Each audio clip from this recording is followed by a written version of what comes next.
Make sure to like and subscribe and hit the notification bell to receive helpful tips on how to relieve pain. If you have any questions, put it in the comment section down below. Hello everyone, welcome. This is Dr. Jacobs. In this video, I'm gonna go over how to stop Achilles tendonitis pain. But before I do that, we need to understand what is Achilles tendonitis, the causes, the risk factors, the symptoms you might experience because of the Achilles tendonitis, and then we're gonna go over how you can stop Achilles tendonitis pain at home. So what is Achilles tendonitis? Before I go into that, we need to understand what is tendon. So tendon is actually a cord-like that attach muscle to bone, and you can see it here in this image. The calf muscle is attached here all the way to the knee, and then the tendon is attached from the muscle into the calcaneus here in the calcaneus bone. So Achilles tendonitis, that's anything that ending with itis is usually inflammation. So it's an inflammation in the tendon area. So, and you can see it here in this image, the redness, that's a sign of the inflammation. And usually you get the inflammation in the tendon area, usually closer to the calcaneus bone, which is the heel bone. So it's inflammation, and you actually will experience some dull aching pain and tenderness when you touch that area. And when we look at a little bit closer here, you will notice that there is kind of a scarring in the area, and that's usually very typical with Achilles tendonitis. So the symptoms, so you're gonna feel pain in the back of your leg or above the heel area, as I mentioned. So this is very normal. Like when you look at this image, there is no inflammation, no scar tissue, everything is clear here. But when we look to this image, you will see the redness, the scar tissue, and when you start to palpate in that area, you're gonna feel thickness, and you're gonna feel the inflammation. If it's inflamed, you're gonna feel a little bit warmness. Sometimes you feel it, sometimes you will not feel it. And the other thing, you're gonna feel like nod or like thickness in that area. That's an indicative of the existence of scar tissue. So inflammation, thickness, and you're gonna feel stiffness in the ankle, especially when you start to put some weight on it. And pain increase with running, jumping, climbing, and especially in the morning. You will feel more tenderness in the morning. So what are the causes and risk factors? So one of the causes are like if you running, jumping, playing tennis or basketball, that could increase your risk of having Achilles tendonitis.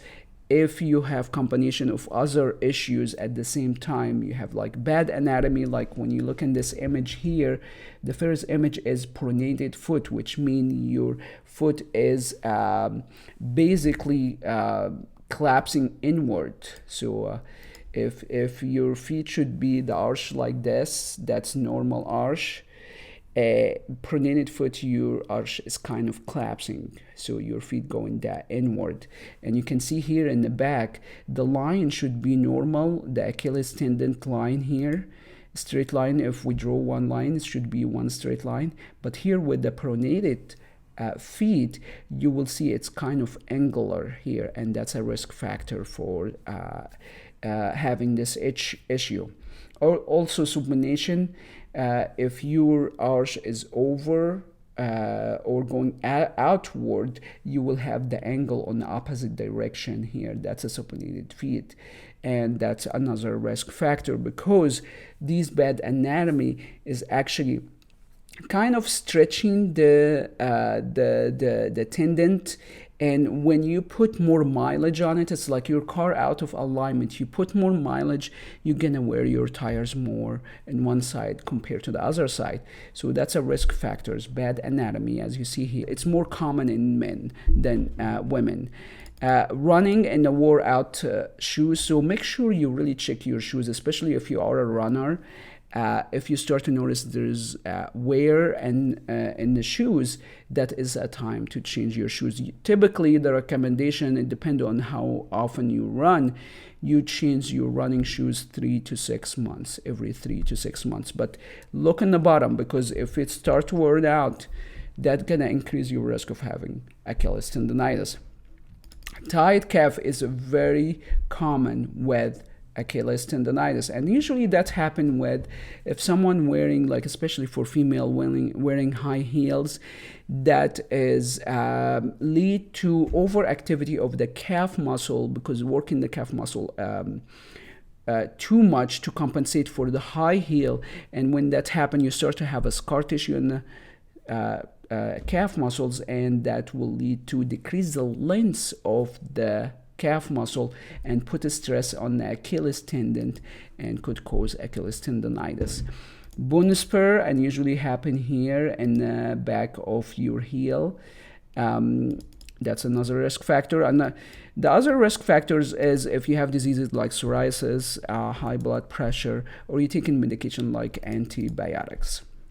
So, how to treat Achilles tendonitis?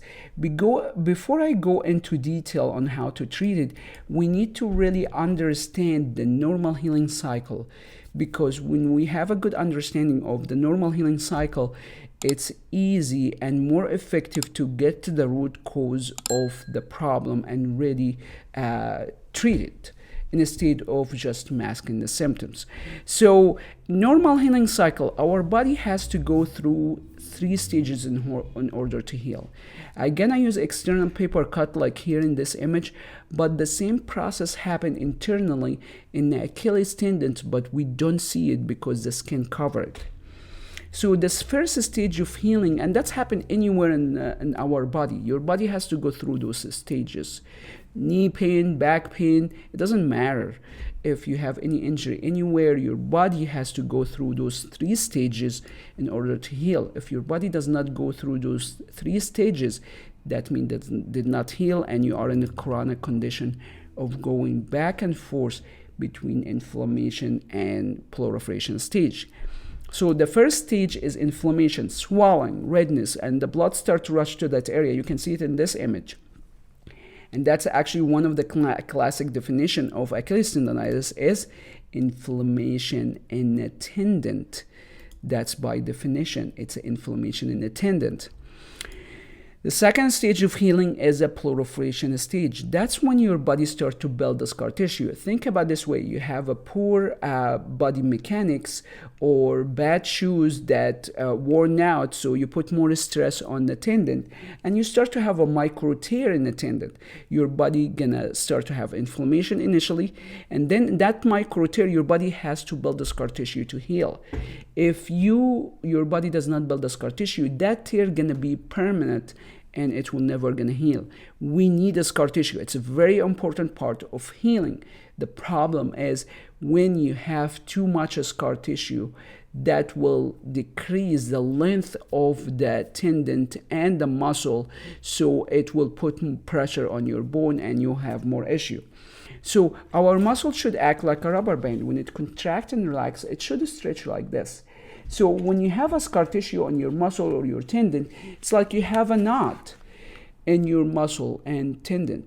And when your muscles start to contract, it will not stretch much. So you will lose range of motion. And that's actually the main thing that causes limitation in range of motion. It causes pain due to compensation of the calf muscle are not lengthening enough.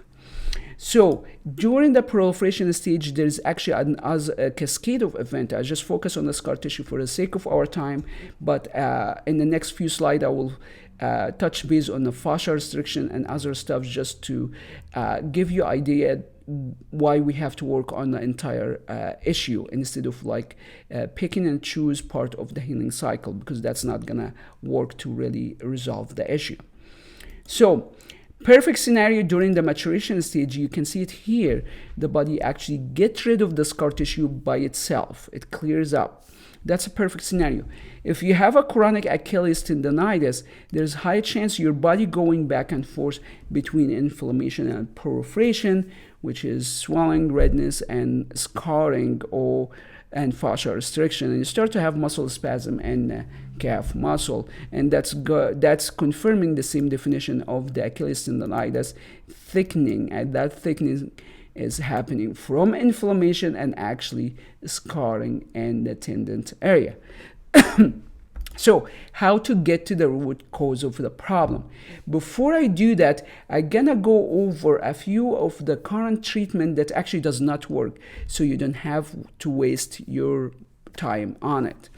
So currently, and after I graduated from physical therapy school, this is what we used to use. But when we looked at the studies, there is no study shows long-term effect. And it's gonna make a lot of sense when we understand these modality in relationship to the healing cycle. So the first thing that we used to use in physical therapy is ice to decrease inflammation. But based on the study, it decreases inflammation for half an hour to an hour if you're lucky. But when we look at the ice or heat again actually could increase the inflammation. We look at the healing cycle here, it's not gonna break the scar tissue, it's not gonna release your fascial restriction, it's not gonna do much here. And for inflammation, it's temporary. So it's not really getting to the root cause of the problem. The other thing we use is electric stimulation. Based on the study, it provides temporary pain relief for half an hour to an hour, and it does not do anything to inflammation. It does not do anything to proliferation. It does not break scar tissue. So it's all bandaging the symptoms. So next thing in the list is foam roller massage, and I'm gonna combine these together. So based on the studies, massage and foam roller provide either short-term pain reduction or no pain reduction.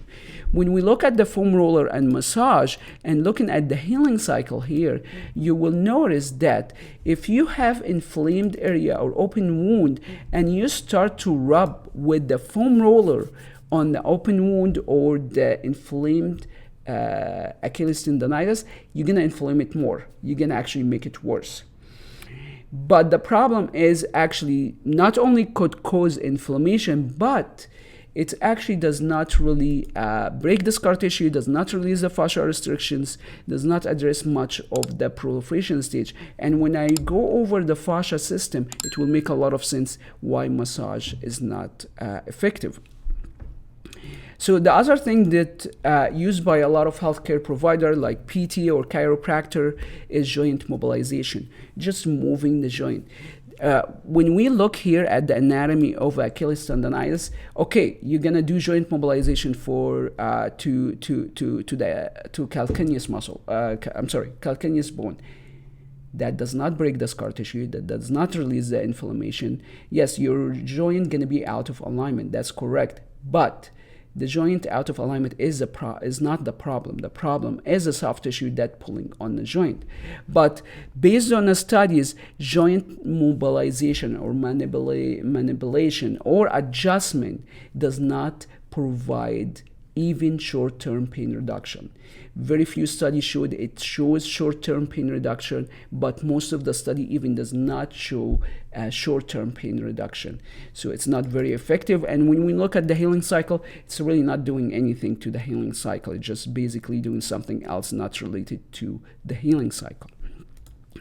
So the other thing that's very commonly used, and I used to use it before I invented ASTR, is stretching. But based on the studies, stretching does not provide any long-term pain reduction. The problem is if you overstretch, you're gonna cause more inflammation and actually could make it worse. So think about this way. You have a tear in the Achilles tendon, and that tear caused your body to build a scar tissue, which is a nod. So if you stretch it and overstretch it, you could actually cause more tear. So based on the studies, actually stretching could cause inflammation, so you might make it worse. But if you stretch area that's already torn, your body gonna build more scar tissue and actually will make it worse. And instead of you have a nod like 1/4 inch, it's gonna be 1/2 inch, for example. But usually it's millimeter size of the nod. So that's why I personally do not recommend the stretches for my patient, and there's other alternative option that's safer than the stretching to address the root cause of the problem without actually causing more complication. So avoid the stretching. The other thing that very commonly used is strengthening exercises. But think about this way: you have a lot of inflammation here, and you're gonna strengthen your muscles. You're gonna inflame it more actually.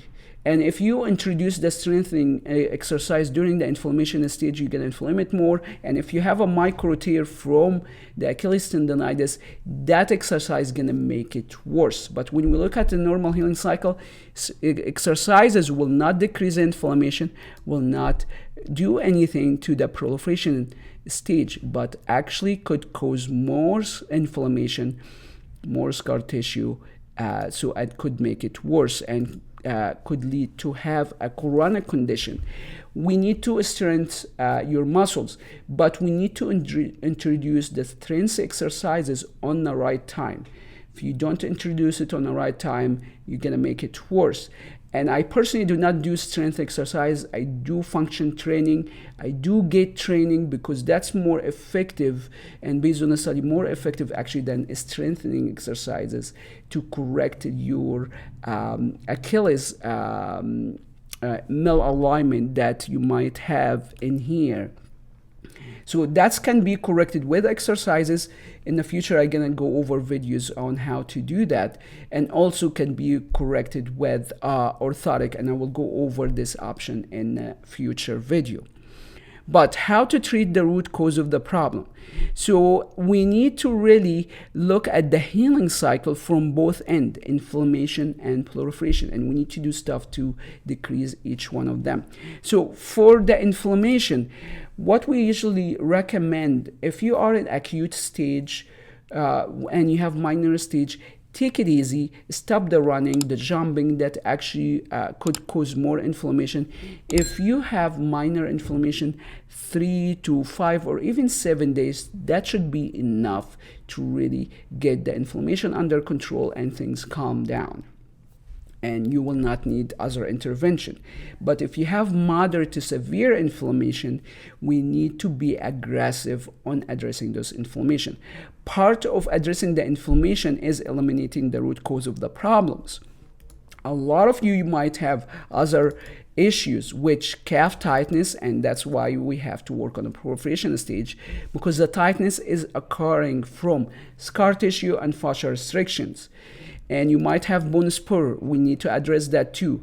And you want to look at your shoes, because if you have a worn out shoes, you want to get rid of it and get another shoes to really make sure you're not putting stress on the Achilles tendon to cause more inflammation. And that's related to the rest part. So for moderate to severe inflammation, we have to intervene to decrease the inflammation. What I personally use, I use the Magna Heal and I give it to my patient. If you have a mild inflammation with the Magna Heal, it usually takes a few minutes to really get the inflammation under control. For moderate to severe inflammation, I have patients wear it at night and use it at home. The other thing I usually like to do with all my patients is to put them on anti-inflammatory diet. So there's some inflammatory foods that actually cause chronic lingering inflammation internally in the body, and I like to have patients avoid those foods so their body heal faster. And I will go over the diet as in other videos. So the other thing that's overlooked by a lot of healthcare providers, that if someone has really chronic inflammation and have other health issue, there's very high chance that there's vitamins, mineral, hormonal imbalance that actually slow the body normal healing cycle and make the person stuck between inflammation and proliferation stage.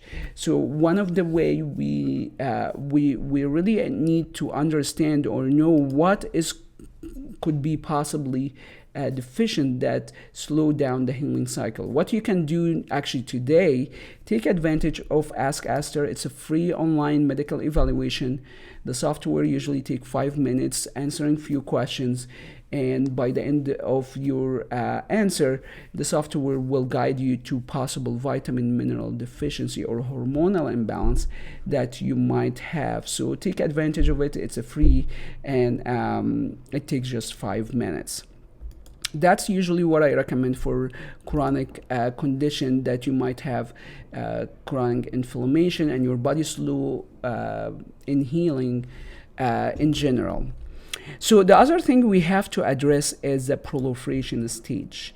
So for the scar tissue, what I personally do is I release the scar tissue with the A3.